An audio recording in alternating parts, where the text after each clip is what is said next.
Everyone, welcome back to my channel Urdu Darsgah. I hope आप लोग ठीक होंगे। मैं डॉक्टर गुलनाज फातिमा और आज की इस वीडियो में मैं सीटेट के 10 क्वेश्चंस लेकर हाजिर हुई हूं ताकि आप लोगों को सॉल्व करा सकूं। तो आइए बिना देर की वीडियो शुरू करते हैं। सवाल नंबर 1, नज्म महात्मा गांधी का कत्ल किसने लिखी? तो ये लिखी आनंद नारायण मुल्ला ने। तो इसमें ऑप्शन ए सही है। सवाल नंबर 2, लफ्ज की दो किस्मों की सही निशानदेही कीजिए। यानी लफ्ज की दो किस्में हैं, इन चारों ऑप्शन में से लफ्ज की दो किस्में कौन कौन सी हैं?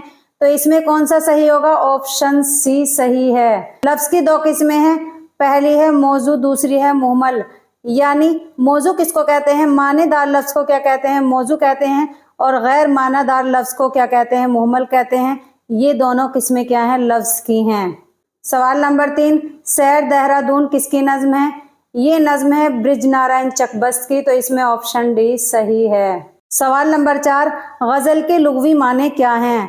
गजल के लुग़वी माने क्या हैं? महबूब से मोहब्बत की बातें करना, या फिर औरतों से बातें करने के भी आते हैं। तो इसमें ऑप्शन सी सही है। और इस्तिलाह में गजल उसको कहते हैं जिसमें हुस्न व इश्क का जिक्र हो। सवाल नंबर 5, सिफत जाती का दूसरा नाम क्या है? सिफत जाती का दूसरा नाम सिफत मुशब्बा भी है। तो इसमें ऑप्शन बी सही है।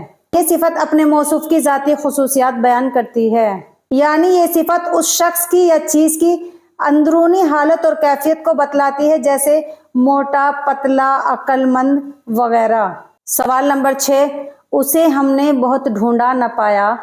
उसे हमने बहुत ढूंढा न पाया, अगर पाया तो खोज अपना न पाया। इस शेर में कौन सी सिफत है? इस शेर में सिफत है सिफत हुस्न तालील। तो इसमें ऑप्शन ए सही है। और ये किसका शेर है? ये इब्राहिम ज़ौक़ का शेर है। अब देखते हैं सिफत हुस्न तालील किसको कहते हैं? जिसमें किसी बात का सबब तो दूसरा हो लेकिन शायर की जबान में कुछ और सबब बयान किया जाए, सिफत हुस्न तालील कहलाता है। सवाल नंबर 7, पंडित रतन नाथ सरशार का मकाम वफात है, यानी इनका जहां पर इंतकाल हुआ वो जगह कौन सी है? वो जगह है हैदराबाद। तो इसमें ऑप्शन बी सही है। पंडित रतन नाथ सरशार का मकाम वफात क्या है? यानी जहां पर इनकी वफात हुई, जहां पर इनका इंतकाल हुआ वो हैदराबाद है। और कब हुई? 1902 में।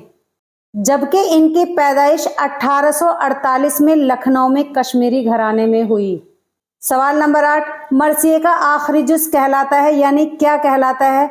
तो मरसिए के अज्जाए तरकीबी कितने हैं? 8। और 8वां जो है आखिरी जो है वो है बैन। तो इसमें ऑप्शन बी सही है।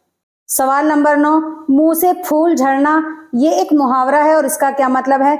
इसका मतलब होता है अच्छी बातें करना। यानी जब कोई अच्छी बातें करता है तो कहते हैं कि इसके मुंह से फूल झड़ रहे हैं। तो इसमें ऑप्शन डी सही है। सवाल नंबर 10, मुंदरजा झेल अल्फाज से मुअन्नस की निशानदेही कीजिए।